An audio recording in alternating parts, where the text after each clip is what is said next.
الحمد لله رب العالمين الرحمن الرحيم مالك يوم الدين إياك نعبد وإياك نستعين اهدنا الصراط المستقيم صراط الذين أنعمت عليهم غير المغضوب عليهم ولا الضالين آمین۔ رب اشرح لي صدری ویسر لي امری واحلل عقدۃ من لسانی یفقهوا قولی۔ اللهم ربنا الہمنا رشدنا واعذنا من شرور انفسنا۔ اللهم ارنا الحق حقا وارزقنا اتباعه وارنا الباطل باطلا وارزقنا اجتنابه۔ اللهم ربنا يسر لنا امورنا كلها واتمم لنا بالخير وتقبل منا فإنك خير المتقبلين آمین یا رب العالمین۔ ابھی میں نے سورہ فاتحہ کی تلاوت کی اور آپ نے سماعت فرمائی۔ یہ سورہ مبارکہ مصحف کے اعتبار سے تو پہلی سورت ہے ہی، سب کو معلوم ہے، لیکن یہ بھی نوٹ کر لیجئے کہ یہ نزول کے اعتبار سے بھی سب سے پہلی مکمل سورت جو حضور پر نازل ہوئی وہ یہی ہے۔ اس سے قبل متفرق آیات نازل ہوئیں، 5 آیتیں سورہ علق کے آغاز میں، کچھ آیتیں سورہ قلم یا سورہ نون کے آغاز میں، کچھ آیتیں سورہ مزمل کی ابتدا کی، کچھ آیتیں سورہ مدثر کے آغاز کی۔ 5ویں وحی تقریباً اس پر اجماع ہے کہ یہ سورۃ الفاتحہ کی ہے اور یہ مکمل سورت ہے جو حضور پر نازل ہے۔ سورۃ الفاتحہ کے معنی ہوئے افتتاحی سورت، فتح یفتح کے معنی ہے کھولنا، مفتاح کنجی کو کہتے ہیں، چابی کو۔ تو یہ اوپننگ سورہ آف دی قرآن، قرآن حکیم کی افتتاحی سورت۔ ویسے جیسا کہ میں تعارف قرآن کے ضمن میں عرض کر چکا ہوں، عربوں کا یہ مزاج تھا کہ جس چیز سے انہیں خصوصی محبت ہوتی تھی اس کے بہت سے نام رکھتے تھے۔ اس کے بھی بہت سے نام ہیں۔ سورۃ الفاتحہ سب سے عام ہے، لیکن الکافیہ، الشافیہ، ام القرآن، اساس القرآن، کم سے کم یہ 4 نام تو میں سمجھتا ہوں کہ ہر مسلمان کو مزید معلوم ہونے چاہیے، اور بھی بہت سے نام۔ اس سورہ مبارکہ کی بالاتفاق بالاجماع 7 آیتیں ہیں، اگرچہ ان کی ترتیب میں کچھ اختلاف ہے۔ ایک رائے یہ ہے، اور یہ رائے امام شافعی کی بھی ہے اور بصرہ کے جو قراء تھے ان کی بھی ہے، کہ آیت بسم اللہ بھی سورہ فاتحہ میں شامل ہے، اس کا جز ہے۔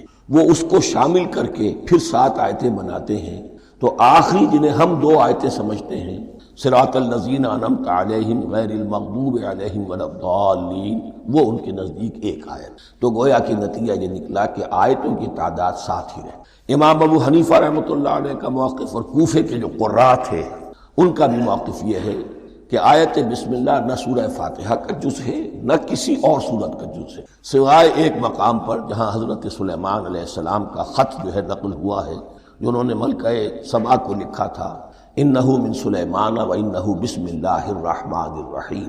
تو قرآن کے متن میں صرف اسی جگہ پر یہ آیت شامل سمجھتے ہیں، باقی یہ صرف علامت کے طور پر کہ یہاں سے ایک نئی سورت شروع ہو رہی ہے درج کی۔ اس سورہ مبارکہ کو الصلاح قرار دیا گیا ایک حدیث میں۔ اس کا جو اسلوب ہے وہ دعا کا ہے، اور دعا کے ساتھ اس کی جو مناسبت ہے، اور پھر اسی کی وجہ سے ہماری نماز کا یہ جزو لا ینفک بنا دیا۔ بلکہ ایک حدیث جو میں آپ کو سناؤں گا اس میں اسی کو نماز قرار دیا گیا، الصلاح یہی ہے۔ ویسے وہ حدیث مبارک موجود ہے، من لم یقرأ بفاتحۃ الکتاب لا صلاۃ لمن لم یقرأ بفاتحۃ الکتاب، جو شخص سورہ فاتحہ کی تلاوت نہیں کرتا اس کی کوئی نماز نہیں۔ اس کے حوالے سے بھی ہمارے ہاں 2 مسلک ہیں، ذکر صرف اس لیے کر رہا ہوں کہ آپ کے علم میں ہو، ان میں کوئی بنیادی فرق نہیں ہے۔ کسی بھی ایک رائے کا انسان قائل اور حامل ہو سکتا ہے بغیر اس کے کہ دوسرے کو بالکل غلط قرار دے، بلکہ یہ کہ اس کے لیے بھی گنجائش اپنے ذہن میں اور اپنے دل میں رکھے۔ اور دوسری آیت یہ ہے کہ اس کا حصہ نہیں ہے۔ اسی اعتبار سے یہ کہ یہ سورہ مبارکہ نماز میں پڑھی جانی ضروری ہے، لا صلاۃ لمن لم یقرأ بفاتحۃ الکتاب۔ البتہ یہ اختلاف ہے، یہ بات جو میں ذکر کر رہا تھا جو ذہن سے نکل گئی، کہ آیا مقتدی جو ہے امام کے پیچھے کھڑا ہو کر جب نماز پڑھ رہا ہو تو کیا اس صورت میں بھی اس کے لیے لازم ہے کہ سورہ فاتحہ پڑھیں؟ اس میں 2 رائے ہو گئی، بلکہ 3۔ ایک رائے انتہائی ہے اور وہ فقہ حنفی کی طرف منسوب ہے کہ اگر آپ امام کے پیچھے مقتدی کی حیثیت سے نماز پڑھ رہے ہیں تو کسی بھی رکعت میں آپ سورہ فاتحہ نہیں پڑھیں گے۔ ایک دوسری بالکل برعکس رائے ہے، وہ امام شافعی رحمۃ اللہ علیہ کی ہے کہ ہر حالت میں چاہے امام جہری رکعت پڑھا رہا ہو جس میں وہ بلند آواز سے سورہ فاتحہ پڑھ رہا ہو، اور چاہے وہ سری رکعت ہو، ہر حالت میں مقتدی کو بھی پڑھنی۔ ایک تیسری رائے بین ہے، وہ امام مالک کی ہے رحمۃ اللہ علیہ، کہ جو سری رکعت ہے جس میں کہ امام بھی خاموشی سے پڑھ رہا ہے، مقتدیوں کو بھی پڑھنی چاہیے۔ جو جہری رکعت ہے جس میں کہ امام بلند آواز سے پڑھ رہا ہے، اس میں مقتدیوں کو خاموش رہ کر پوری توجہ جو ہے سننے پر صرف کر دینی چاہیے۔ اذا قرئ القرآن فاستمعوا له وانصتوا، جب قرآن پڑھا جا رہا ہو تو پوری توجہ اس کے پڑھنے پر مرکوز کر دو اور خود خاموش رہو۔ میرے اپنی رائے میں یہ تیسری رائے سب سے زیادہ صائب ہے، اور اس میں کسی طرح کی بھی کوئی پیچیدگی پیدا نہیں ہوئی۔ بہرحال اس سورہ مبارکہ کا جو اسلوب ہے میں نے عرض کیا دعائیہ ہے، البتہ قرآن مجید کے علم اور حکمت کے اعتبار سے، اس کے فلسفے کے اعتبار سے ایک بات سمجھ لینی چاہیے۔ قرآن کا فلسفہ یہ ہے کہ بنیادی ہدایت ہر انسان کے دل میں موجود ہے بالقوہ، پوٹینشلی۔ یہ جو قرآن مجید یا اللہ کی کتابیں نازل ہوتی ہیں یہ انہیں ایکٹیویٹ کرتی ہیں، وہ اندر کی جو ڈورمنٹ کانشسنس ہے، خابیدہ شعور جو ہے اسے بیدار کر کے، اور پھر یہ کہ اسے اجاگر کرتے ہیں۔ ہر سلیم الفطرت انسان اور سلیم العقل انسان، دو سلامتی شرط ہیں۔ سلیم الفطرت، نیچر پرورٹڈ نہ ہو، فطرت مسخ نہ ہو گئی، عقل سلیم ہو، ان دونوں چیزوں کا نتیجہ یہ نکلتا ہے کہ وہ انسان از خود، بغیر کسی وحی کی رہنمائی کے، بغیر کسی نبی کی تعلیم کے سے استفادہ کیے ہوئے از خود بھی کچھ حقائق تک پہنچ جاتا ہے۔ اور وہ حقائق کیا ہے؟ نمبر ایک یہ کہ اس کائنات کا ایک خالق ہے اور وہ ایک ہے، اور وہ تمام صفات کمال سے متصف ہے۔ نمبر دو یہ کہ انسان کی زندگی صرف یہ زندگی نہیں بلکہ ایک اور زندگی ہے کہ جس میں اس زندگی کے اعمال کے نتائج برآمد ہوں۔ یہ دو باتیں، اس کی زیادہ وضاحت کے ساتھ جو ہے اس کا تذکرہ آئے گا سورہ لقمان میں، جہاں حضرت لقمان کی شخصیت کا تذکرہ ہے۔ لیکن یہاں صرف یہ بات سمجھ لیجئے کہ قرآن کا فلسفہ یہ ہے کہ ہر انسان میں، ہر فرد نوع بشر میں جو اپنی ولادت کے وقت مسلم ہوتا ہے، حضور کی حدیث ہے کل مولود یولد علی الفطرہ ابواہ یحودانہ او ینصرانہ او یمجسانہ، ہر بچہ نوع انسانی کا فطرت اسلام پر پیدا ہوتا ہے، وہ فطرت کے اندر وہ ہدایت ودیت ہے۔ اب اگر وہ فطرت بس نہیں ہوئی اور عقل جو ہے وہ صحیح رخ پر کام کر رہی ہے تو ان دو حقائق تک وہ انسان خود پہنچ جائے گا۔ لیکن ان دونوں حقائق تک پہنچنے کے بعد اب وہ دست بستہ دعا کرے گا کہ اے رب اب مزید ہدایت تو مجھے عطا فرما۔ ایک تو یہ کہ میں کیا کروں کیا نہ کروں، میری عقل اس میں ٹھوکر کھا سکتی، میں کسی اچھی چیز کو بری سمجھ سکتا ہوں، کسی بری کو اچھی سمجھ سکتا ہوں، تو مجھے صحیح راستہ، صحیح راہ ہدایت پر چلا۔ یہ دعا ہے جو انسان کرتا ہے جبکہ وہ ایمان باللہ اور ایمان بالآخرہ تک خود پہنچ چکا ہوتا اور یہ سمجھتا ہے کہ صحیح زندگی کا رخ یہی ہے کہ جس رب کو میں نے پہچانا ہے کہ وہ اس کائنات کا خالق ہے اور مالک ہے اور رب ہے، میں اس کی بندگی کروں، اس کی اطاعت کروں، اس کا حکم مانوں، اس کے راستے پر چلوں۔ لیکن وہ راستہ کون سا ہے؟ اس کے لیے پھر دست بدعا ہوتا ہے کہ پروردگار تو میری رہنمائی فرما۔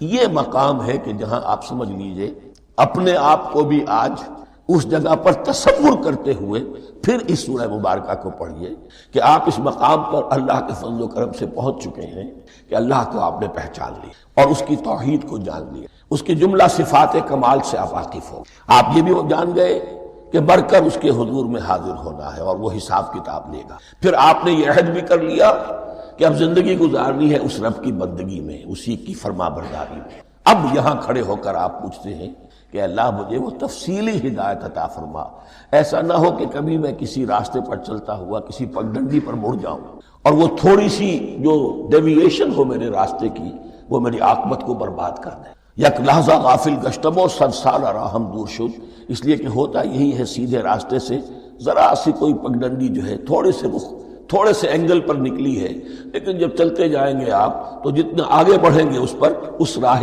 صراط مستقیم سے آپ اتنے ہی زیادہ دور ہوتے چلیں۔ یہ ہے قرآن مجید کی حکمت اور فلسفے کے اعتبار سے اس سورہ مبارکہ کا مقام۔ اب آئیے ہم بسم اللہ کرتے ہیں۔ بسم اللہ الرحمن الرحیم، شروع کرتا ہوں میں اللہ کے نام سے جو رحمان اور رحیم ہے۔ اس پر کچھ گفتگو ہو چکی ہے تعارف قرآن کے ضمن میں، کہ رحمان اور رحیم دو نام ہیں کہ جو رحمت کے مادے سے نکلتے ہیں۔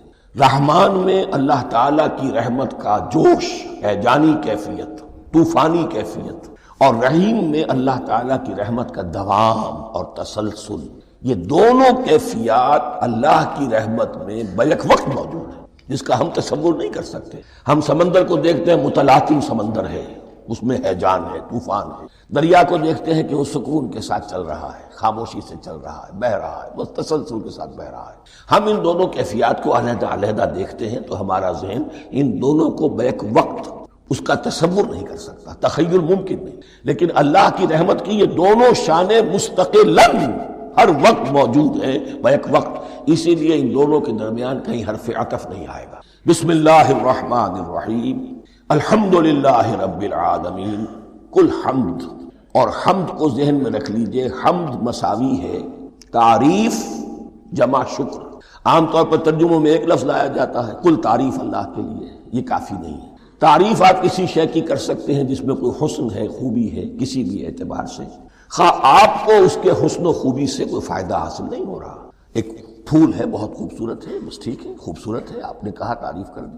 شکر کرتے ہیں آپ اس شے کا جس سے آپ کو کوئی فائدہ پہنچا ہو، استفادہ ہوا ہو، آپ کی کوئی ضرورت پوری ہوئی ہو، آپ کی کوئی مشکل رفع ہوئی۔ اور آپ دیکھیں گے کہ حمد میں یہ شکر کا پہلو غالب ہے۔ جتنی بھی دعائیں ہیں حضور سے منقول، شکر کے مقام پر وہاں حمد آتا ہے۔ بھوک لگی ہوئی تھی، کھانا کھایا، الحمدللہ الذی اطعمنی وسقانی۔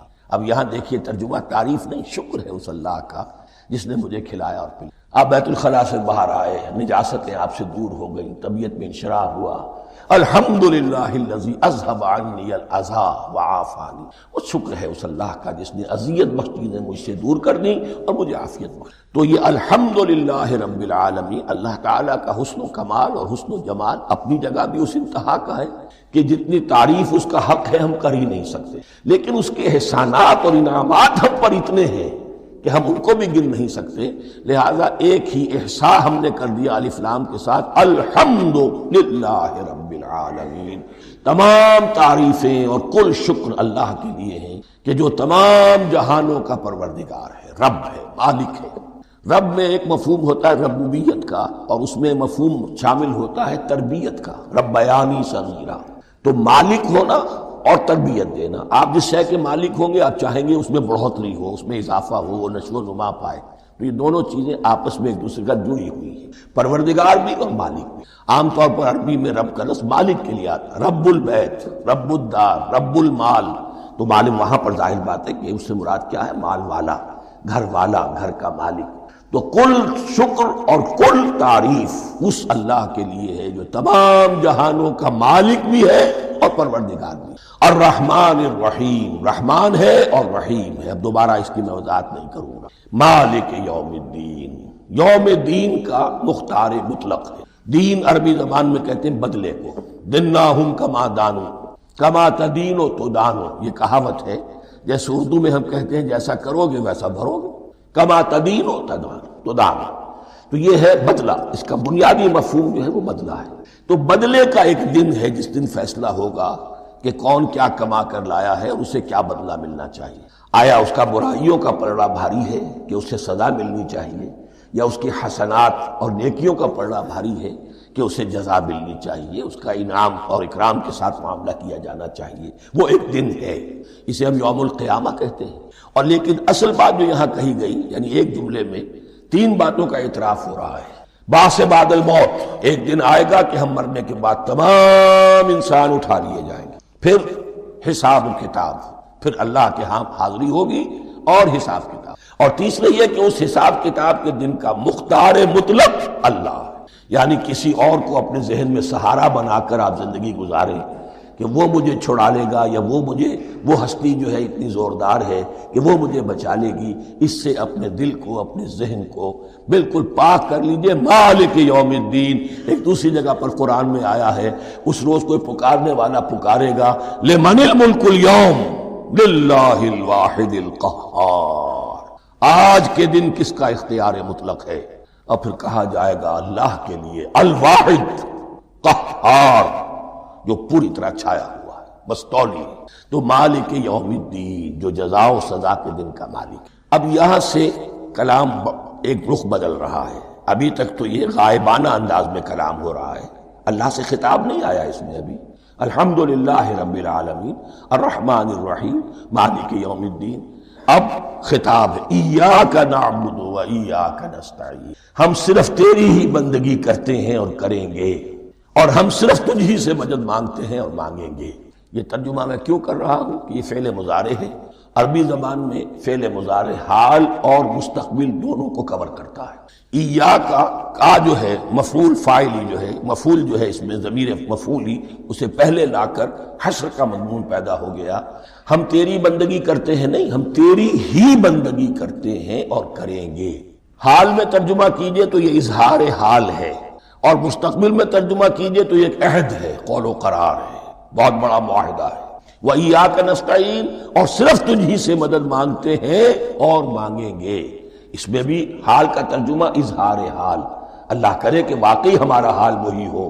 جب ہم یہ الفاظ کہتے ہیں تو واقعتاً ہم اس پر پورے اتر رہے ہوں کہ اسی کی بندگی کر رہے ہوں اور اسی سے ساری استعانت اور استمداد کر رہے ہیں. جہاں تک مستقبل کا تعلق ہے وہ پھر ایک عہد ہے. اہدنا الصراط المستقیم، یہ مقام وہ آ گیا کہ یہاں تک تو اے پروردگار ہم پہنچ گئے تیرے فضل سے، تیرے کرم سے. فطرت سلیمہ بھی تیری عطا کردہ تھی، عقل سلیم بھی تیری ودیت کردہ تھی. ان دونوں کی روشنی سے ہم یہاں تک تو پہنچ گئے. اب ہماری جو ضرورت ہے، احتیاج ہے، وہ کیا ہے؟ اہدنا الصراط المستقیم، ہدایت بخش ہمیں سیدھے راستے کی. یہاں دو باتیں سمجھ لیجئے. انفرادی سطح پر انسان کے لیے نہ معلوم کتنے مرحلے آتے ہیں ہر روز کہ جس میں وہ ایک چھٹک کر کھڑا ہو جاتا ہے، یہ کروں یا یہ کروں. دو آلٹرنیٹو سامنے آ رہے ہیں، فیصلہ کرنا مشکل ہو رہا ہے. قدم قدم پر ہدایت کی ضرورت ہے. اور اجتماعی طور پر نوع انسانی تین بڑے بڑے تمدنی مسائل میں واقعہ یہ ہے کہ تسلیم کر لیا جانا چاہیے کہ عقل انسانی اس کو راستہ نہیں دکھا سکتا. عام معاشرتی سطح پر مرد اور عورت کے درمیان حقوق اور اختیارات کا کیا توازن ہو، ناممکن. انسان طے نہیں کر سکتا. انسان یا مرد ہے یا عورت ہے. عورت سوچے گی اپنے لحاظ، اپنے جذبات کا، اپنے خیالات کا لحاظ رکھے گی. مرد کے جذبات و احساسات کا اسے کوئی اس کا کوئی تصور ہی ممکن نہیں. مرد سوچے گا اسے اپنے احساسات معلوم ہے، لیکن یہ کہ عورت کے احساسات سے وہ نابلد ہے، ان کو محسوس کر ہی نہیں سکتا. لا محالہ وہ اپنے بارے میں وہ جو بھی نظام بنائے گا اس میں وہ اپنی بالادستی رکھے. وہ تو ایک ہی ہستی ہو سکتی ہے کہ جو دونوں کی خالق ہے، مرد کی بھی عورت کی، اور اس کو دونوں سے محبت ہے، دونوں کا خیر خواہ ہے، دونوں کا رب ہے، دونوں کو پروان چڑھانا چاہتا ہے. اسی طرح فرد اور معاشرہ یا ریاست، حکومت اور ریاست ہمیشہ یہ چاہتی ہے کہ سارے اختیارات ہمارے ہاتھ میں آ جائیں. ٹوٹلیٹیرین سوسائٹی ہو، بس ہم حکم دیں اور لوگ اس پر چلیں. افراد یہ چاہتے نہیں، ہمیں آزادی ہونی چاہیے. اب آپ دیکھیے کہ دنیا میں کتنے جھگڑے چلتے ہیں اسی پر، فریڈم فریڈم فریڈم. وہ فریڈم واقعتاً اپنی جگہ پر ایک شے ہے، افراد کی آزادی ہونی چاہیے، لیکن افراد کی آزادی اتنی نہ ہو جائے کہ وہ مادر پدر آزاد ہو جائے. کوئی قانون، کوئی قاعدہ، کوئی اخلاقی، کوئی حدود اور قیود جو ہے ان کا پابند نہ رہے. تو اب کہاں ہے وہ نقطہ اعتدال کہ جس میں انسان کی انفرادی آزادی، انفرادی اختیار اور ادھر اجتماعی مصلحتیں جو ہیں ان کو بیلنس کیا جا سکے؟ انسان طے نہیں کر سکتا، صرف اللہ ہی اس کے لیے نظام. تیسرا مسئلہ ہے سرمایہ اور محنت. اس میں کیا توازن ہو؟ سرمایہ اور محنت دونوں مل کر کچھ بنا رہے ہیں، کچھ پروڈیوس کر رہے ہیں. اب اس میں نفع جو ہوا ہے اس میں سرمایہ کا کتنا حصہ ہونا چاہیے اور لیبر کا کتنا ہونا ہے، کون طے کر؟ اس کے لیے بھی کہ ایسا نہ ہو کہ سرمایہ داری جو ہے آکاش بیل بن کر پورے معاشرے پر چھا جائے اور غریب بیچارہ، مزدور بیچارہ، کاشتکار بیچارہ وہ گویا کہ چکی کے دو پارٹوں میں پس کر رہے، اس کی کوئی حیثیت نہ. لیکن یہ کہ دوسری طرف اگر یہ کہ مزدور کا جو حق ہے اس سے زیادہ اس کو دے دیا جائے تو سرمایہ جو ہے وہ سکڑ جائے گا، شائی ہو جائے گا، وہ پھر میدان میں نہیں آئے گا. کیا کیا جائے؟ کون سا نقطہ عدل و اعتدال ہے؟ یہ تین مسائل ایسے ہیں. اہدنا الصراط المستقیم. تو یوں سمجھیے کہ ایک جو بنیادی ہدایت تھی، ایک اللہ کو پہچان لینا، یہ جان لینا کہ کل حسن و جمال اور تمام انعام و اکرام کا منبع اس کی ذات ہے، وہ رحمان ہے اور رحیم ہے. اور یہ جان لینا کہ مرنے کے بعد جی اٹھنا ہے، حساب کتاب ہے، فیصلہ ہوگا جزا و سزا کا، اور مختار مطلق اس دن کا اللہ۔ پھر یہ عہد کر لینا ایاک نعبد و ایاک نستعین۔ اس کے بعد دعا، پروردگار ہمیں ہدایت پر قائم رکھ، ہماری ہدایت میں اضافہ فرما۔ اس ہدایت کے لفظ کو سمجھ لیجئے، بنیادی ہدایت، تفصیلی ہدایت، قدم قدم پر ہدایت، ہدایت پر ہدایت۔ والذین اہتدوا زادہم ھدی، جو لوگ ہدایت کے راستے پر آتے ہیں اللہ ان کی ہدایت میں اضافہ کرتا۔ تو یہ قدم قدم پر ہمیں ہدایت کی ضرورت ہے اور مرحلہ وار ضرورت ہے۔ ہدایت اس کو بھی کہتے ہیں کہ کسی نے آپ سے کوئی پتہ پوچھا، آپ نے کہا ادھر جانا، پھر دوسری گلی میں مڑنا، پھر جانا دو تین لائٹیں چلے جانا، پھر مڑنا، وغیرہ وغیرہ، یہ بھی ہدایت ہے۔ نظری طور پر آپ نے بتایا ہے۔ ایک ہدایت یہ ہوئی کہ بھائی میں چلتا ہوں آپ کے ساتھ، میں آپ کو وہاں تک پہنچا دوں گا تاکہ آپ کو دقت نہ ہو، آپ نے منزل تک پہنچا۔ ان دونوں کے درمیان، یہ تو میں نے ایک فرد کی مثال دی، اللہ اور بندے کے درمیان نہ معلوم کتنے مراحل ہیں ہدایت کے۔ تو کسی وقت بھی انسان اپنے آپ کو ہدایت خداوندی سے مستغنا نہیں سکتا، اور نہیں تو پروردگار جو ہدایت دی ہے اس کو ہدایت پر قائم رکھ۔ کیا پتہ شیطان کا کوئی حملہ، کیا پتہ ہمارے نفس کی کوئی شرارت کسی ایسے رخ پر ہمیں ڈال دے کہ اب تک کی ساری کمائی بھی ضائع ہو۔ لہذا یہ نہ سمجھیے کہ جب یہ ساری چیزیں ان کو معلوم تھیں، وہ ان چیزوں کا تو اقرار کر رہے، تو اب ہدایت کون سی مانگ رہے ہیں؟ تو ہدایت کا تو بڑا میدان کھلا ہوا، اور اس ہدایت کی وہ جو میں نے آخری شکل آپ کو بتائی ہے کہ منزل مقصود تک پہنچا دے، یہ ہدایت بھی قرآن مجید میں اس معنی میں بھی لفظ آیا ہے کہ اہل جنت جب جنت میں داخل ہوں گے تو جو ترانہ حمد ان کی زبان پر اس وقت ہوگا وہ کیا ہے؟ الحمدللہ الذی ہدانا لہذا وما کنا لنہتدی لولا ان ہدانا۔ کل شکر اس اللہ کا جس نے ہمیں یہاں تک پہنچا دیا، ہدایت دی یہاں تک پہنچا دیا، اور ہم ہرگز نہ پہنچ پاتے، ہم ہرگز ہدایت یافتہ نہ ہو سکتے اگر اللہ ہی ہمیں ہدایت نہ۔ اہدنا الصراط المستقیم، سیدھا راستہ، صراط الذین انعمت علیہم، اب اس کی مزید وضاحت ہے، راستہ اس کا ان لوگوں کا جن پر تیرا انعام ہوا۔ یہ کون لوگ ہیں؟ اس کی وضاحت آپ کو ملے گی سورہ نساء میں۔ من یطع اللہ والرسول فاولئک مع الذین انعم اللہ علیہم من النبیین والصدیقین والشہداء والصالحین۔ چار طبقات ہیں منعم علیہم جن پر اللہ کا انعام ہوا ہے۔ چوٹی پر انبیاء کرام، اس کے بعد صدیقین کرام، اس کے بعد شہداء عظام، اس کے بعد عام صالح۔ یہ بیس لائن ہے۔ اس سے اوپر کا درجہ شہداء کا ہے، اس سے اوپر کا درجہ صدیقین کا ہے، اور پھر اس سے اوپر کا درجہ انبیاء کا ہے۔ انبیاء میں سے پھر وہ بھی ہوتے ہیں کہ جو اولو العزم میں من الرسل ہیں، لیکن یہ چار طبقات ہیں ان کے راستے۔ غیر المغضوب علیہم ولا الضالین، جو مغضوب علیہم نہیں ہوئے، جن پر تیرا غضب نہیں ہوا، اور غضب ہوتا ہے ان پر کہ جو ہدایت کے واضح ہونے کے بعد ہدایت کو ترک کر دیں، وہ ہے مغضوب علیہم۔ جنہیں ہدایت مل گئی ہو، ہدایت کو پہچان لیا ہو، پھر اپنی شرارت نفس کی وجہ سے، اپنی نفسانیت کی وجہ سے، اپنے تکبر کی وجہ سے، اپنے حسد کی وجہ سے وہ اس حق کو رد کر دے، اس کو ترک کر دے، ان پر اللہ کا غضب۔ اور اس میں اس کی بہت بڑی مثال تاریخ کے اعتبار سے یہودی ہے۔ اللہ نے انہیں ہدایت دی، کتابیں عطا کی، تورات، انجیل، زبور، سینکڑوں نبی ان میں مبعوث، 1400 برس تک نبوت کا تار ٹوٹا ہی نہیں، مسلسل۔ ابتدا میں بھی 2 نبی، موسیٰ اور ہارون، اور اختتام پر بھی 2 نبی، عیسیٰ اور یحییٰ علیہ السلام، اور ان کے مابین کوئی لمحہ نہیں آیا ہے تاریخ بنی اسرائیل میں جبکہ کوئی نہ کوئی نبی موجود، لیکن انہوں نے اپنی شرارت نفس کی وجہ سے ہدایت تورات سے بھی منہ موڑا، اور پھر سب سے بڑی بات یہ کہ ہدایت محمدی سے، ہدایت قرآنی سے بھی صلی اللہ علیہ وسلم منہ موڑا۔ وہ ہے مغضوب علیہ ولا الضالین، اور نہ ہی گمراہ ہوئے۔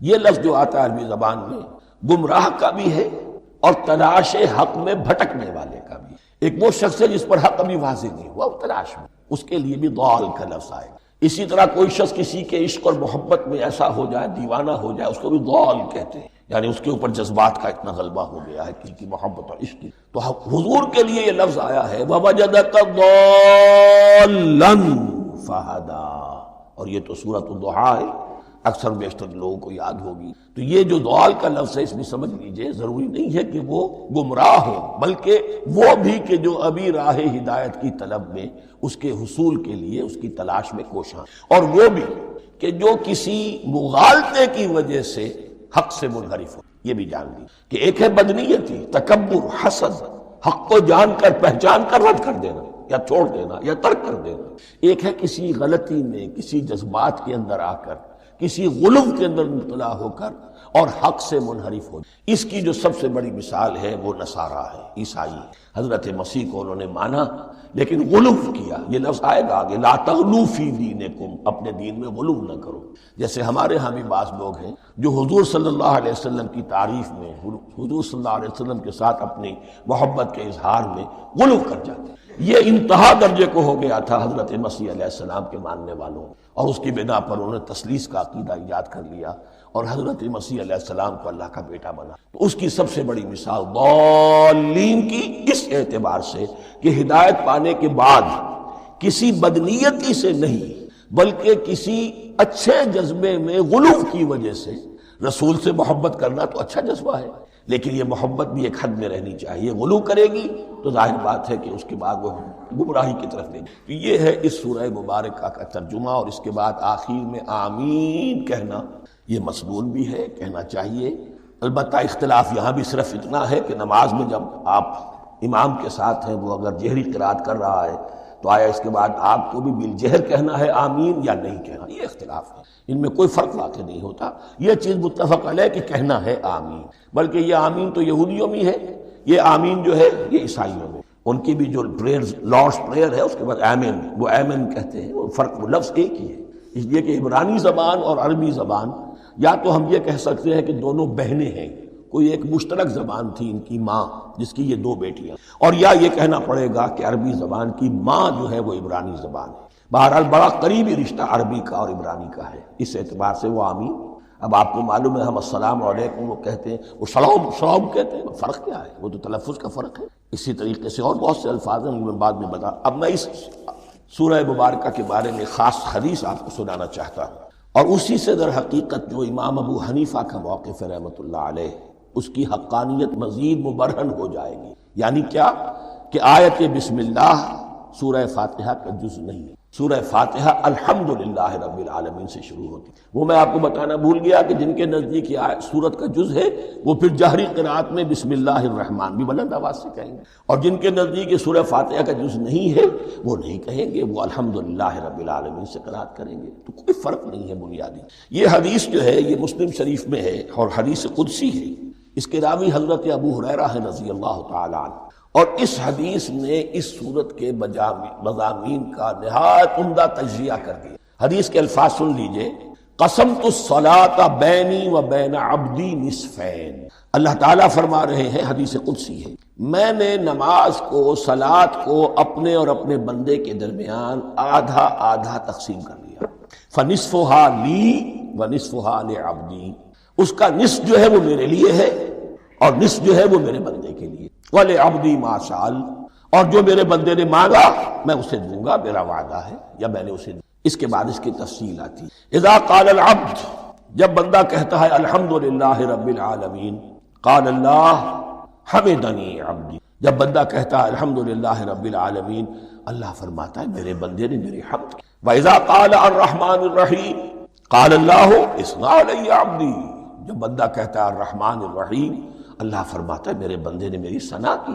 وَإِذَا قَالَ مَالِكِ يَوْمِ الدِّينِ قال اللہ تعالی مجدنی عبدی، میرے بندے نے میری تمجید بیان کی، میری بزرگی بیان۔ اب یہ تین آیتیں ہو گئیں، تینوں میں اللہ کی حمد ہے، ثنا ہے، تمجید، یہ تین آیتیں خالص اللہ کے لیے۔ اب چوتھی آیت ہے ایاک نعبد و ایاک نستعین، اس کے بارے میں جب بندہ کہتا ہے اذا قال العبد ایاک نعبد و ایاک نستعین، قال اللہ تعالی ھذا ما بینی و بین عبدی ولعبدی ما سأل، یہ میرے اور میرے بندے کے درمیان ہے۔ یہ تو یوں سمجھئے کہ یہ گرا لگ گئی ہے میرے اور میرے بندے کے ماں، اس نے مجھ سے قول و قرار کیا ہے، اس نے میری بندگی کا اعتراف کیا ہے، اس نے تسلیم کیا ہے کہ میری ہی بندگی کرتا ہے اور کرے گا، اور مجھ سے مدد چاہیے۔ ھذا ما بینی و بین عبدی، یہ معاہدہ ہے، معاہدہ دو فریقوں کے مابین ہوتا، یہ میرے اور میرے بندے کے مابین ہے۔ وَلِعَبْدِي مَا سَأَلَ، اور میں نے اپنے بندے کو دیا جو اس نے مانگا، وہ میری مدد چاہتا ہے، میری مدد اس کے شامل حال رہے۔ فَإِذَا قَالَ، اور جب بندہ کہتا ہے اهْدِنَا الصِّرَاطَ الْمُسْتَقِيمَ صِرَاطَ الَّذِينَ أَنْعَمْتَ عَلَيْهِمْ غَيْرِ الْمَغْضُوبِ عَلَيْهِمْ وَلَا الضَّالِّينَ، قال اللہ تعالی ھذا لعبدی ولعبدی ما سأل، یہ 3 آیتیں یہ میرے بندے کے لیے، اہدنا الصراط المستقیم، اسی صراط مستقیم کی وضاحت ہے مثبت، صراط الذین انعمت علیہم، اسی صراط المستقیم کی وضاحت ہے منفی انداز میں، غیر المغضوب علیہم ولا الضالین۔ یہ سب میرے بندے کے لیے ہے، اور میں نے اپنے بندے کو دیا جو اس نے، اس کو میں نے ایک مرتبہ یہ ترازو کی شکل میں اس کو لکھوایا تھا۔ دیکھیے یہ ایاک نعبد و ایاک نستعین، یہ ہے وہ ترازی کی وہ ڈنڈی، واو جو ہے ایاک نعبد و ایاک نستعین، واو جو ہے گویا کہ وہ مٹھ ہے جس سے کہ ترازو کو پکڑا جاتا ہے۔ ادھر ایک پلڑا ہے جس کی 3 آیتیں ہیں، الحمدللہ رب العالمین الرحمن الرحیم مالک یوم الدین۔ اس کا نتیجہ کیا نکلا؟ ایاک نعبد۔ آپ نے شاید یہ سنا بھی ہو، ایک بہت ہی عمدہ قرات کا جو ریکارڈ ہے قاری عبدالباسط عبدالصمد کا، وہ یہیں سے چل کر سورہ فاتحہ کی قرات کر کے ایاک نعبد پر آ کر رکتا ہے، الحمدللہ رب العالمین الرحمن الرحیم مالک یوم الدین ایاک نعبد۔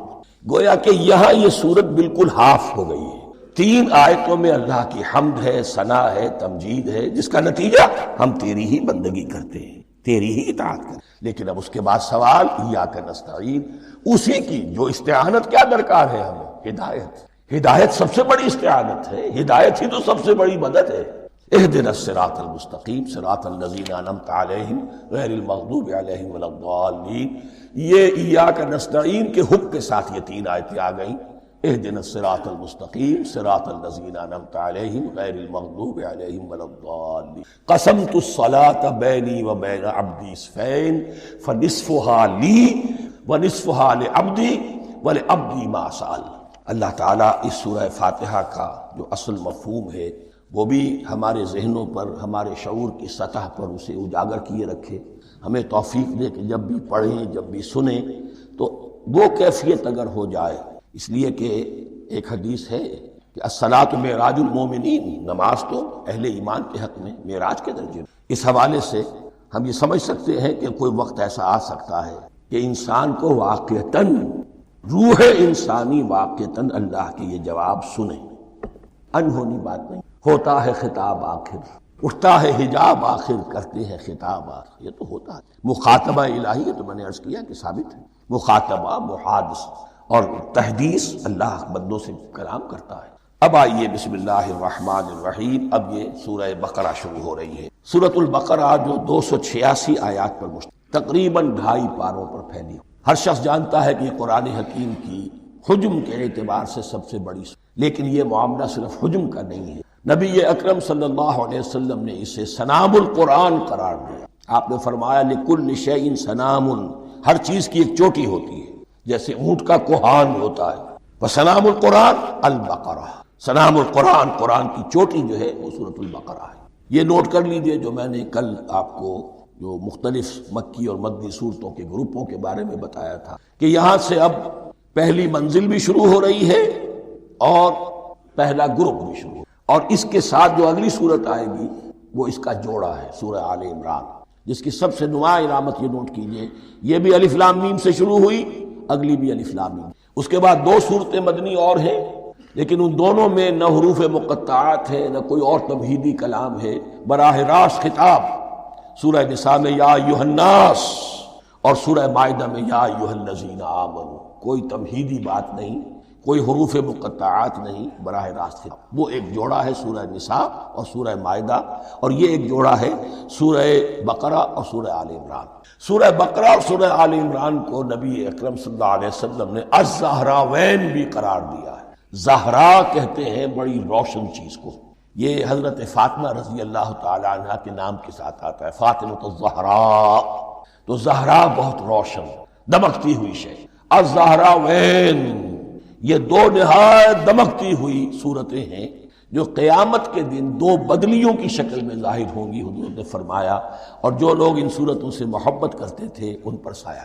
اللہم ربنا اجعلنا منہم، ہمیں اللہ تعالیٰ ان میں شامل۔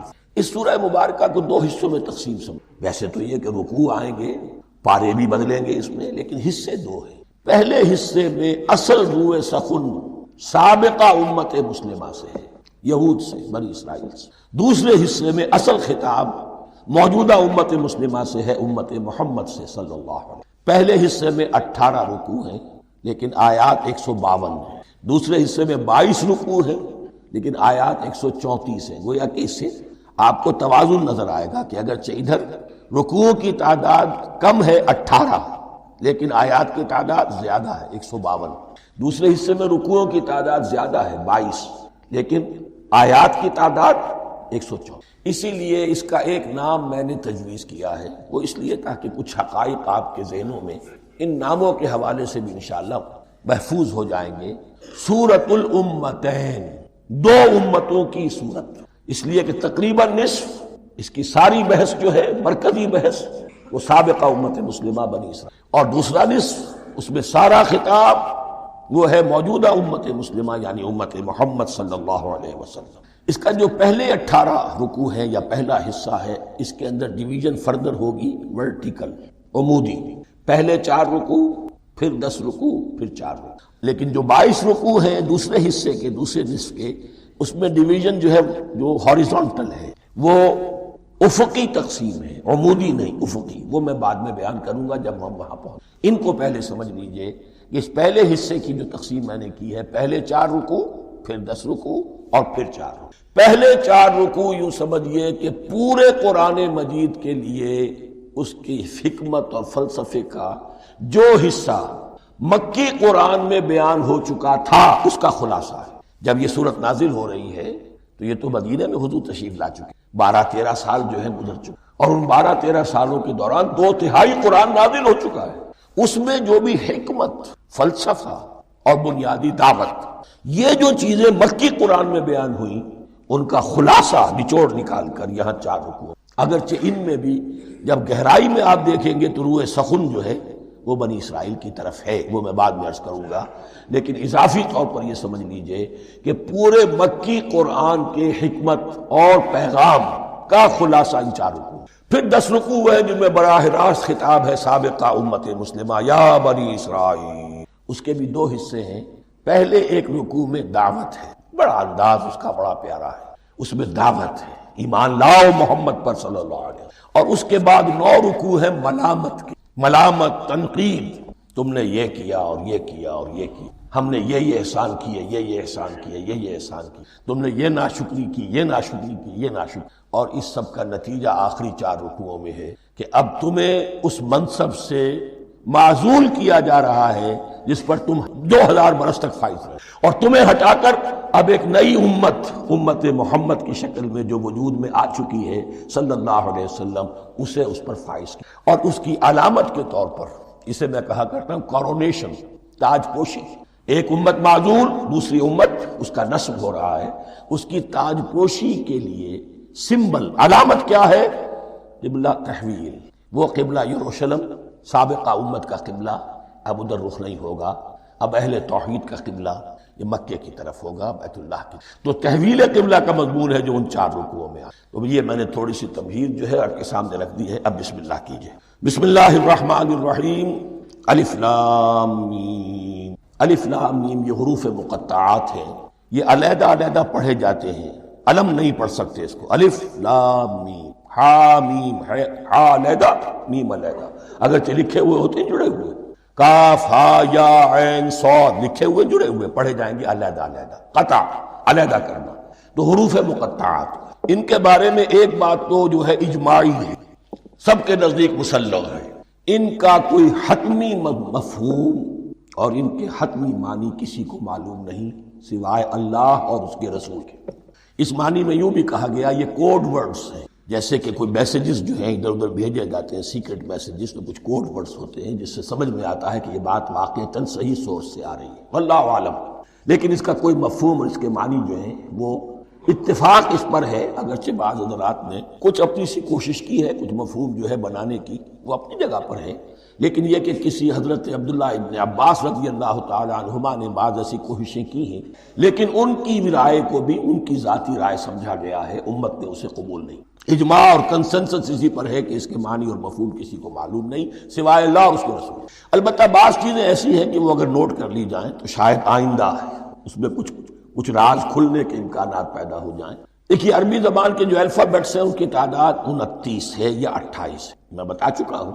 الف اور حمزہ کو ایک سمجھے تو 28 ورنہ 29۔ پہلی بات یہ نوٹ کیجئے، قرآن حکیم کی 114 صورتوں میں سے 29 صورتوں میں ان کے شروع میں یہ حروف مقطعات آئے۔ دوسری بات یہ کہ اس میں 28 کا نصف کیجئے تو 14 استعمال ہوئے، 14 نہیں استعمال ہوئے، بالکل آدھی تعداد استعمال ہوئی۔ تیسرے یہ کہ جو شروع اور آخر اور درمیان 3 حصوں میں تقسیم کر دیجئے آپ، 9 9 9 پلواڑی 27، ایک طرف 10 رہ جائیں گے۔ پہلے حصے میں سے بہت کم حروف لیے گئے، بہت کم۔ آخری حصے کے تقریباً تمام حروف ہیں، تقریباً۔ درمیانی حصہ وہ ہے کہ جس میں آپ نے دیکھا ہے کہ عربی میں جوڑوں کی شکل میں ہے، صاد ضاد، فرق کیا ہے نقطے کا، سین شین، فرق کیا ہے نقطوں کا، را زا، فرق کیا ہے نقطے کا۔ تو جو بھی نقطے والا لفظ ہے وہ نہیں لیا گیا، اور جو بغیر نقطے کے غیر منقوط ہے وہ لیا۔ پھر اس میں 3 صورتیں ہیں جن میں ایک ایک حرف آیا ہے، سورہ قاف، سورہ نون، سورہ صاد۔ پھر صورتیں ہیں جن میں 2 2 آئی ہیں، جن میں 3 3 آئے ہیں، پھر 4 4 آئے ہیں، 2 ہی صورتیں ہیں جن میں 4 4 ہیں، اور 2 ہی صورتیں جن میں 5 5۔ تو یہ ہے صرف یوں سمجھیے کہ اعداد و شمار۔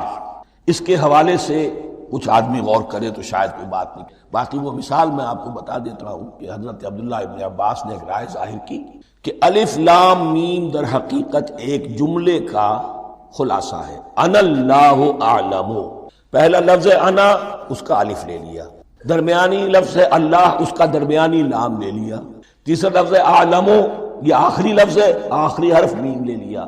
انا اللہ اعلم، میں اللہ جانتا ہوں، واللہ اعلم، واقعتاً اللہ ہی جانتا ہے۔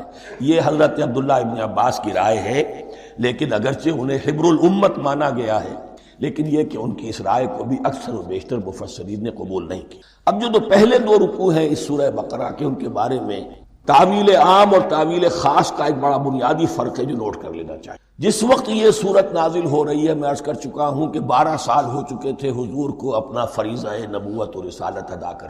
ایک جماعت اچھی بھلی تیار ہو چکی تھی جنہوں نے حضور کی دعوت پر لبیک کہا، ایمان لائے اور آپ کی تعلیمات پر عمل کیا۔ وہ ایک گروہ موجود تھا، یہ ابو بکر ہے، یہ عمر ہے، یہ عثمان ہے، یہ طلحہ ہے، یہ زبیر ہے، یہ عبد الرحمن ابن عوف ہے، یہ مصعب بن عمیر ہے، دیکھ لو۔ اور ایک گروہ وہ تھا کہ جو حق کو جان کر پہچان کر محض اپنی ضد اور ہٹ درمی کی باعث وہ کفر پر اڑ گیا تھا۔ اور اب ایک تیسرا گروہ پیدا ہو رہا تھا مدینے میں آ کر، وہ ابھی ایمبریونک سٹیج میں ہے، کہ جو داعی ہے، مدعی ہے کہ ہم مانتے ہیں لیکن حقیقت میں نہیں۔ یہ 3 قسم کے گروہ دنیا میں ہمیشہ پائے جاتے، ہمیشہ۔ اب اسے میں اس کو لا رہا ہوں تعویل عام کی طرف۔ جب بھی کبھی کوئی دعوت اٹھے گی انقلابی، ایک ہوتا ہے واعظ و نصیحت، ٹھیک ہے، جس نے بھی فائدہ اٹھایا اٹھا لیا۔ ایک ہوتی ہے دعوت انقلابی، وہ انقلابی دعوت کا ہدف ہوتا ہے نظام کو بدلنا۔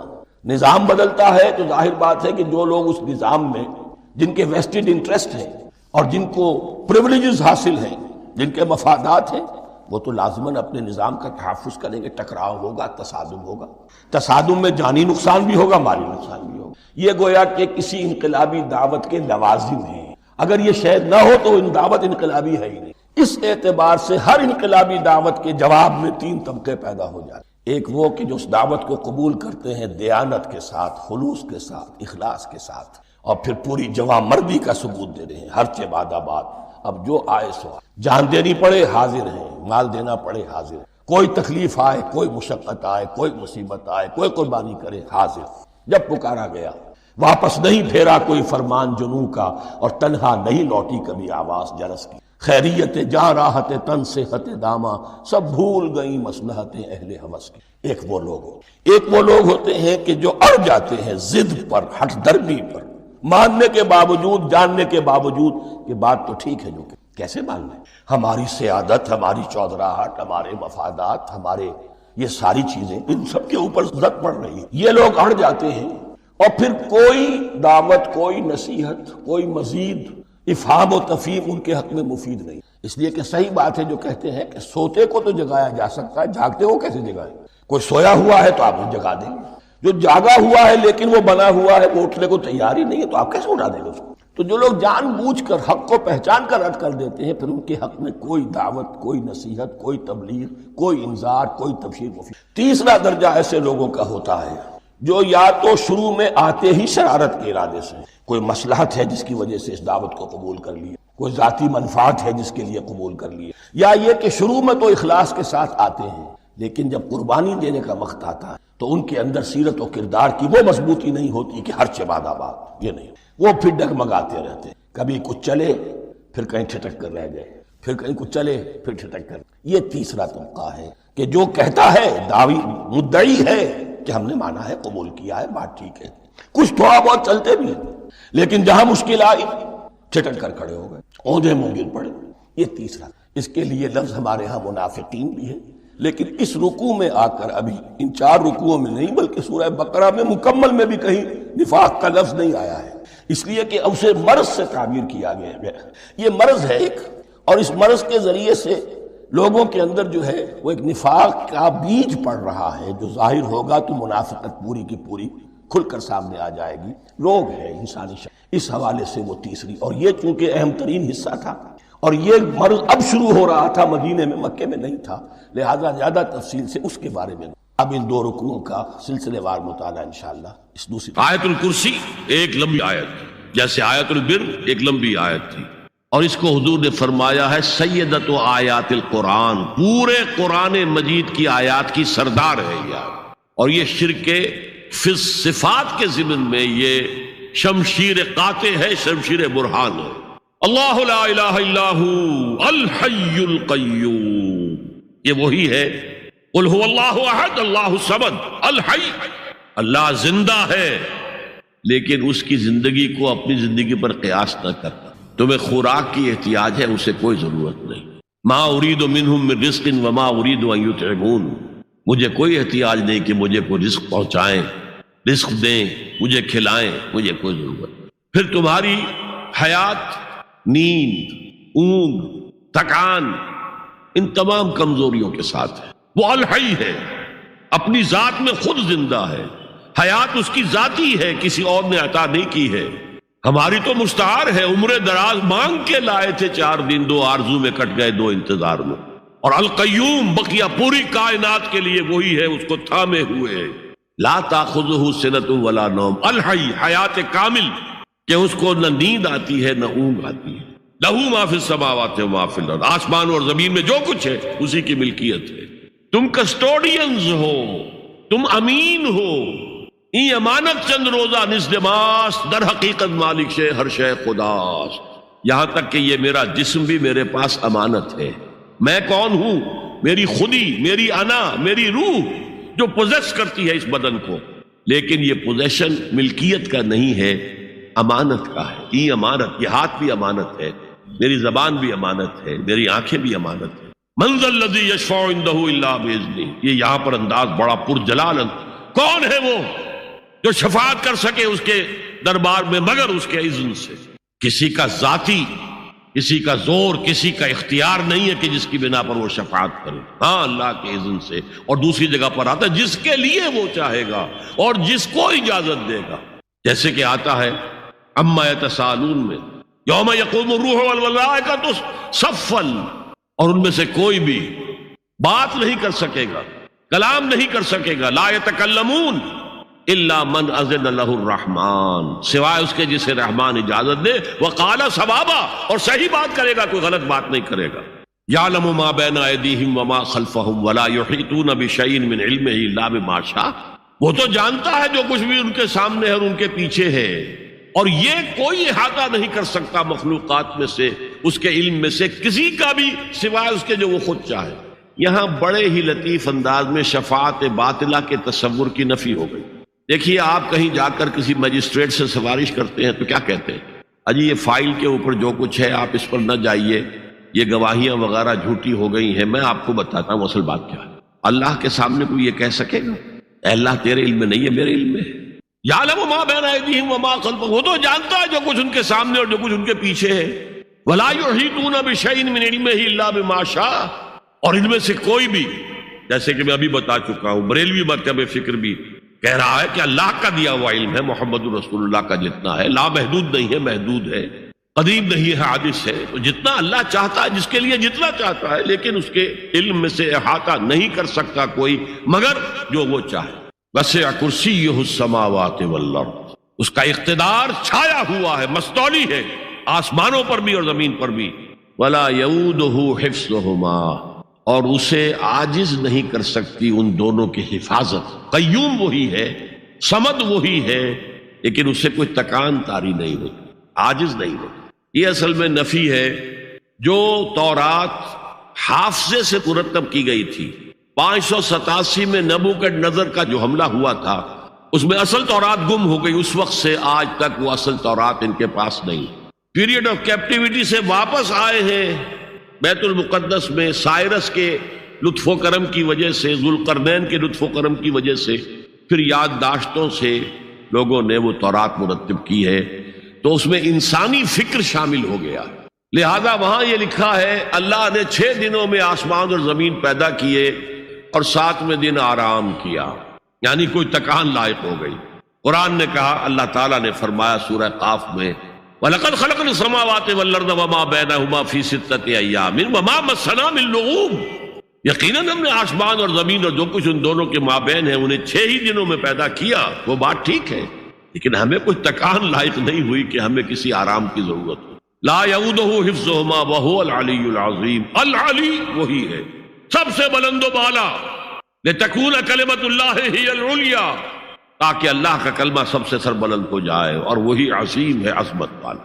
اللہ تعالیٰ مجھے اور آپ کو اس سے بچائے، اپنے سابقہ زندگی کے گناہوں پر توبہ کرنے کی اور اللہ سے استغفار طلب کرنے کی توفیق عطا فرمائے، اور اپنے دینی فرائض کی انجام دہی کے لیے کمر بستہ ہو جانے کا عزم مصمم کر لینے کی توفیق عطا فرمائے. زندگی میں دکھ اور سکھ ان کا چولی دامن کا ساتھ ہے. دکھ بھی ہے، سکھ، سردی کے ساتھ گرمی بھی ہے، نرمی کے ساتھ سختی بھی. ان مع العسر یسرا، ان مع العسر یسرا، یسر کے ساتھ عسر ہے، عسر کے ساتھ یسر. لیکن انسان نفسیاتی طور پر متاثر جو ہوتا ہے زیادہ، وہ تکلیف سے ہو، دکھ سے ہو. خوشی آتی ہے تو وہ ایسے گزر جاتی ہے، اس کا وقت کا بھی پتہ نہیں چلتا، گزر بڑی تیزی کے ساتھ وقت گزر جاتا ہے. لیکن غم کا معاملہ ہو جائے تو ایک ایک لہجہ جو ہے وہ بڑا کٹھن ہو جاتا ہے، بڑی مشکل سے گزر. تو انسان کے احساسات پر زیادہ جو اثر آتا ہے وہ دکھ کا.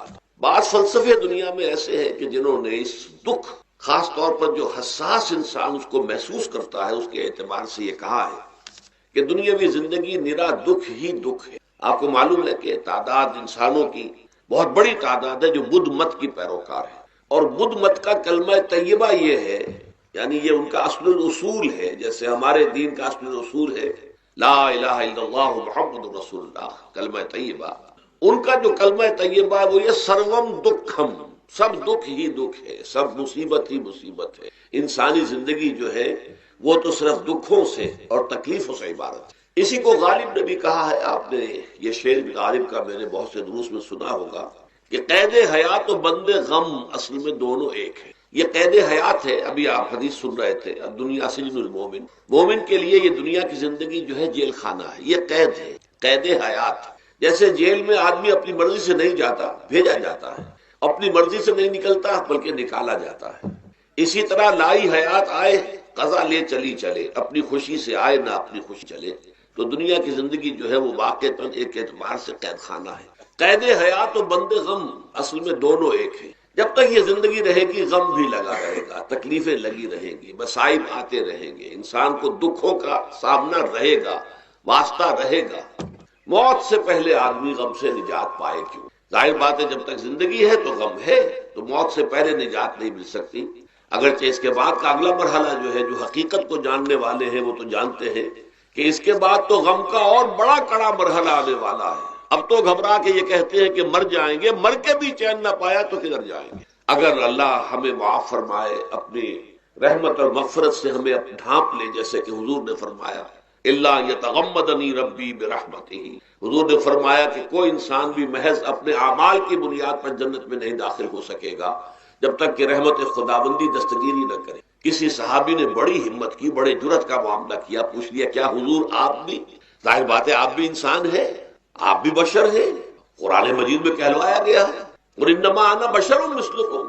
تو اگر آپ کہتے ہیں کوئی انسان جنت میں داخل نہیں ہو سکے گا محض اپنے اعمال کی بنیاد پر جب تک کہ رحمت خداوندی دستگیری نہ کرے، تو کیا آپ بھی اس قاعدہ کلیہ میں شامل ہیں؟ آپ نے فرمایا ہاں میں بھی. الا ان یتغمدنی ربی برحمتہ، جب تک کہ میرا رب مجھے اپنی رحمت سے ڈھانپ نہیں لے گا میں بھی جنت میں داخل نہیں۔ تو اس اعتبار سے اللہ تعالیٰ وہاں ہمیں بچا لے، لیکن جو وہاں نہیں بچایا گیا، اب ظاہر بات ہے کہ اس کے لیے جو مصیبت ہے وہ تو پھر دائمی ہے، ابدی ہے، دکھ ہی دکھ۔ میں اس کی طرف زیادہ جانا نہیں چاہتا اس وقت۔ اصل میں میرا موضوع جو ہے وہ اس دنیا میں دکھوں کا علاج۔ اب اس اعتبار سے غور کیجئے، دکھ دو قسم کے قرآن مجید پر جتنا میں نے غور کیا، دکھ ایک تو وہ ہے کہ جو ناگہانی طور پر آ جاتے ہیں، اس میں ہماری کسی غلطی کو دخل نہیں ہوتا۔ وہ کوئی آفت سماوی ہے، کوئی زلزلہ آ گیا ہے۔ ابھی آپ کو معلوم ہے بھوج جو قصبہ تھا گجرات اسٹیٹ کا، انڈیا کا پورا ختم ہو گیا، اس میں بہت سے مسلمان بھی۔ جب کوئی آفت سماوی آتی ہے تو وہ ظاہر بات ہے کہ پھر سب کے سب لوگ اس کی لپیٹ میں آ جاتے ہیں۔ زلزلہ آ گیا یا کوئی اور طوفان آ جائے، جیسا کہ کئی مرتبہ آپ نے اخبارات میں پڑھا ہوگا، اس سال امریکہ میں بہت طوفان آئے ہیں، مشرقی ساحل پر بار بار طوفان آئے، وہاں بھی لوگ مرتے ہیں، وہاں بھی چھتیں اڑ جاتی ہیں، وہاں بھی تباہی جو ہے آتی ہے۔ تو اس حوالے سے ایک تو ہے وہ ناگہانی آفات، آفت ارضی ہو یا آفت سماوی ہو، زلزلہ ہے یا آفت ارضی ہے، طوفان آ گیا ہے، کوئی سائیکلون آ گیا یا آفت سماوی ہے، یا کوئی آسمان سے بڑا سا پتھر آ جائے۔ آپ کبھی کبھی اخبارات میں پڑھتے ہوں گے کہ ایک بڑی چٹان پاس سے گزر گئی، بہت بڑی خلائی چٹان جو ہے زمین کے قریب سے ہو کر گزر گئی، زمین بچ گئی، ورنہ اگر وہ زمین سے ٹکرا جاتی تو نہ معلوم کتنا بڑا یہاں پر تباہی کا معاملہ ہوتا۔ بڑے بڑے جو ہے شہاب گرتے رہے زمین کے اوپر، بڑی بڑی تباہیاں آتی رہی ماضی میں۔ تو ایک تو یہ ہے، اور ان میں بھی تقسیم کیجئے، یہ ناگہانی تکلیف، ناگہانی مصیبت، یا کوئی آفت سماوی یا آفت ارضی، اس کی بھی پھر دو قسمیں ہو گئی۔ ایک وہ کہ جو افراد کو متاثر کرتی، انفرادی سطح، آدمی سڑک پر جا رہا تھا، پیچھے سے آ کر کسی گاڑی نے ٹکر ماری، گر گیا، ٹانگ ٹوٹ گئی۔ اب ظاہر بات ہے کہ اس میں اس کا کوئی قصور نہیں ہے، یہ اللہ تعالیٰ کی طرف سے بات آ گئی ہے۔ یا یہ کہ کوئی اگر اجتماعی سطح پر آیا، جیسا کہ زلزلہ ہے، یا جیسا کہ کوئی سائیکلون ہے، کوئی بڑا طوفان ہے، بہت بڑے فلڈز آ گئے ہیں۔ اس وقت بھی موزمبیق میں بہت بڑا فلڈ آیا ہوا ہے، ساؤتھ افریقہ میں، اور افریقہ میں اس پچھلے سال بھی بہت بڑا فلڈ آیا تھا، بڑی تباہی آئی آ رہا۔ تو یہ آفت سماوی، یہ ظاہر بات ہے کہ اجتماعی سطح پر آتی ہے، بڑی بڑی مقدار میں تعداد میں لوگ متاثر ہوتے ہیں، لاکھوں لوگ بے گھر ہو جاتے ہیں، ہزاروں آدمی مارے جاتے ہیں۔ پہلی شکل جو ہے دکھ کی، جیسا کہ میں نے عرض کیا، وہ ناگہانی دکھ، کوئی آفت ارضی، کوئی آفت سماوی، خواہ وہ انفرادی ہو خواہ اجتماعی۔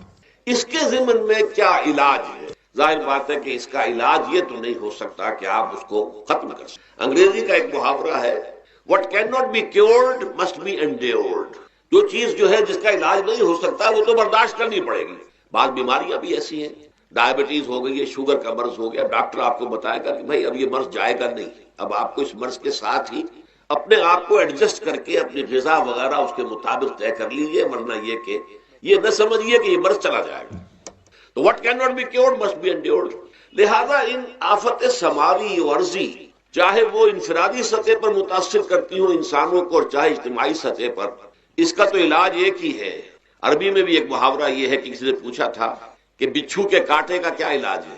البکاء الی الصباح، رات کو اگر کاٹا ہے کسی بچھو نے تو روتے رہو صبح تک، یہی علاج ہے، اس کا اور کوئی علاج ہے ہی نہیں۔ تو جو چیز لا علاج ہے اسے برداشت کر، گویا کہ یہاں جو اصل شے ہوگی کہ دنیاوی آفات، عرضی و سماوی آفات، ناگہانی آفات، ناگہانی مصیبتیں، ان کے ضمن میں ہمیں ایسی شے کی ضرورت ہے جو ہمارے اندر برداشت پیدا کرے، اس کو جھیلنا آسان بنا دے، ہم اس کی وجہ سے بجھ کر نہ رہ جائیں، ہماری ہمتیں جواب نہ دے جائیں، ہمارا ارادہ ختم نہ ہو جائے، ہمارا حوصلہ پست نہ ہو جائے، بلکہ برداشت ہو، جھیلنا ہو، تحمل ہو۔ ابھی بھٹر صاحب کہہ رہے تھے اللہ تعالیٰ ذرا سا متحمل ہے، میں نے کہا یہ بہت غلط بات کہہ رہے، اللہ بہت متحمل ہے۔ وہ ذرا سا تو یوں سمجھیے کہ ان کے کہنے کے انداز میں یہ بات آ گئی، ذرا سا رحیم بھی ہے، نہیں وہ بہت رحیم ہے، بہت متحمل ہے، بہت حلیم۔ لیکن یہ کہ ہمیں یہ جو آفات سماویہ اور عرضیاں ہیں جو ہمارے اوپر آ جاتی ہیں اللہ کی طرف سے،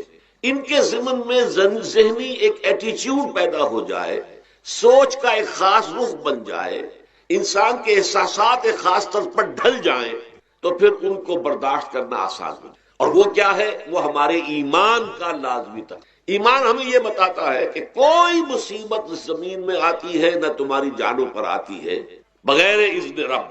جو کچھ آ رہا ہے اللہ تعالیٰ کے فیصلے سے آیا ہے، یہ کوئی اندھا بہرا مادہ نہیں ہے۔ یہ کوئی اندھا بھینسا نہیں ہے کہ اس نے آ کے آپ کو ٹکر مار دی ہے، نہیں نہیں نہیں، یہ تو سمیع و بصیر، علیم و خبیر اللہ اور حکیم اور قدیر اللہ کا فیصلہ ہے، لہذا یہ من جانب اللہ ہے، اس کو تم سمجھو کہ یہ اللہ تعالیٰ کی طرف سے ہے۔ اور جب اللہ کی طرف سے ہے تو سورہ آل عمران میں فرمایا بیدہ الخیر، اس کے ہاتھ میں تو خیر ہی خیر ہے، یعنی بظاہر تمہیں محسوس ہوتا بھی ہو کہ یہ میرے لیے تکلیف دہ بات آ گئی ہے تو اس کو یوں سمجھو کہ اس کا نتیجہ جو میرے حق میں نکلے گا وہ خیر ہوگا۔ فوری طور پر تو تکلیف ہے، مجھے اچھی نہیں لگ رہی، ناگوار ہے، لیکن نتیجہ اس کا خیر نکلے گا۔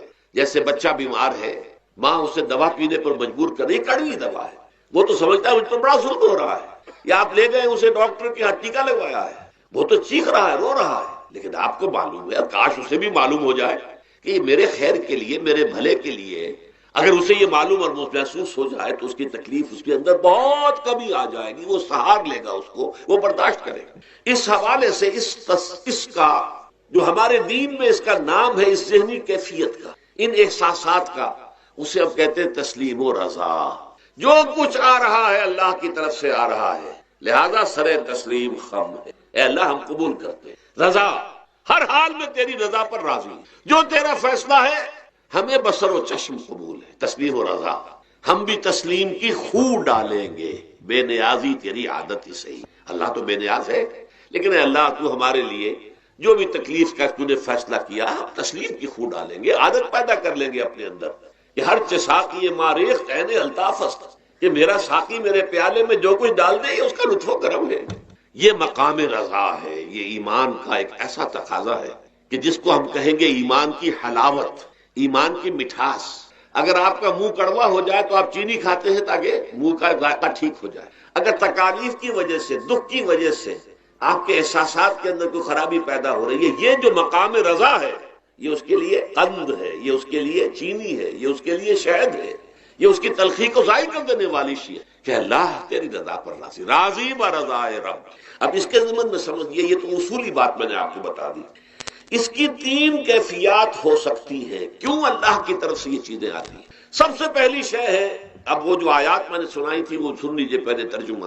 سورہ تغابن نے فرمایا ما صاب من مصیبت الا باذن اللہ، دیکھو کوئی مصیبت تم پر نہیں آ سکتی، نہیں آتی مگر اللہ کے اذن۔ ومن یؤمن باللہ، اور جو شخص اللہ پر ایمان رکھتا ہو، یہد قلبہ، اللہ اس کے دل کو ہدایت دے دیتا ہے، اس کے دل کو سکون عطا کر دے، وہ راضی برضائے رب ہو جائے، اس میں شکوہ نہیں رہتا، اس میں شکایت نہیں ہوتی، اس میں تلخی نہیں ہوتی، کیوں ہو گیا، کیسے ہو گیا، کیوں ہو گیا، نہیں ہونا چاہیے، نہیں۔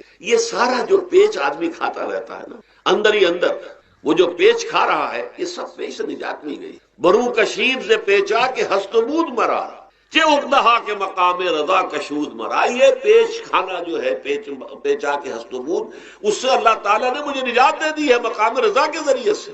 کتنے بڑے بڑے عقدے میرے حل ہو گئے اس مقام رضا سے، چے اقدہا کہ مقام رضا کشود میرے تو بہت سے عقدے اس سے حل ہو گئے۔ اس حوالے سے ایک موٹی بات تو یہ ہو گئی، لیکن اب اس کو تین حصوں میں تقسیم کی۔ پہلی بات یہ کہ یہ اللہ کی طرف سے آزمائش کے طور پر، آزمائش، میرا بندہ اس پر صبر کرتا ہے یا نہیں، یا میرے خلاف بکواس کرنے پر آمادہ ہو جائے، اللہ تو ایسا ہے، اللہ نے تو ہم پر کبھی کرم کیا ہی نہیں ہے، اللہ تو ظالم، معاذ اللہ معاذ اللہ معاذ اللہ، کہیں ایسا تو نہیں، میرا بندہ جو ہے تکلیف کو جھیلتا ہے میری وجہ سے، یہ سمجھ کے کہ اللہ کی طرف سے آئی ہے۔ یہ صبر جو ہے یہ بہت بڑی کامیابی ہے اگر انسان کو حاصل ہو، اور اس صبر کے نتیجے میں دو اور باتیں پیدا ہوتی ہیں۔ یہ مضامین علیحدہ علیحدہ دروس کے اندر آتے رہے ہیں، لیکن آج ایک نئے عنوان کے تحت جمع ہو کر آ رہے ہیں۔ پہلی بات یہ ہوتی ہے کہ یہ امتحان کا نتیجہ کیا نکلتا ہے کہ آپ نے ایک امتحان پاس کیا تو آپ کے اگلے درجے میں ترقی ہو جائے۔ 5ویں کا امتحان پاس کر لیا نا تو 6ٹھی میں جائیں گے، اب 6ٹھی کا امتحان پاس کریں گے تو 7ویں میں جائیں گے، 7ویں کا پاس کریں گے تو 8ویں میں۔ درجہ بدرجہ انسان کی دینی، ایمانی اور روحانی ترقی کا ذریعہ یہ آزمائش بنتی ہے۔ جتنا اس میں صبر ہوگا، جتنا اس میں تسلیم و رضا جو ہے آپ حاصل کرتے جائیں گے تو آپ کے درجے بلند ہوتے چلے جائیں گے، آپ کا امتحان کڑے سے کڑا آئے گا، بڑے سے بڑا آئے گا، مشکل سے مشکل تر آئے گا۔ ایک وقت میں ایم اے کا امتحان بھی آپ کو دینا ہوگا، ایک وقت ہو سکتا ہے پی ایچ ڈی کے لیے تھیسس آپ لکھیں، پھر اس کے اوپر جو ہے ٹیم بیٹھی ہوئی اور آپ سے وہ بحث کرے، جرا کرے آپ سے، وہ بھی کرنا ہوگا۔ لیکن یہ کہ اگر پرائمری ہی میں فیل ہو گئے تو اس کا سوال ہی پیدا نہیں ہوتا کہ کبھی آپ ایم اے کا یا پی ایچ ڈی کا تھیسس بھی لکھی، اور اسی کو دوسرے انداز میں کہا گیا ہے قرآن مجید میں بولے یبلی المؤمنین منہ بلان حسنا. اصل میں ابلا کہتے ہیں، بلا یبلو جو ہے عربی زبان میں آتا ہے آزمانا. خلق الموت والحیات لیبلوکم ایکم احسن عملا، یہی معنی ابتلا کے میں، ابتلا یبتلی آزمانا. ابلا یبلی جو آتا ہے باب افعال سے، اس میں آتا ہے کسی کو کسی تکلیف میں ڈال کر اس کو نکھارنا، کہ اس کا جوہر نکھر جائے، اس کے اندر جو خیر ہے وہ اور چمک جائے، لوگوں کو بھی معلوم ہو جائے کہ یہ شخص اس مقام کا اہل ہے، اس کے اندر یہ صلاحیت ہے، اس میں یہ قوت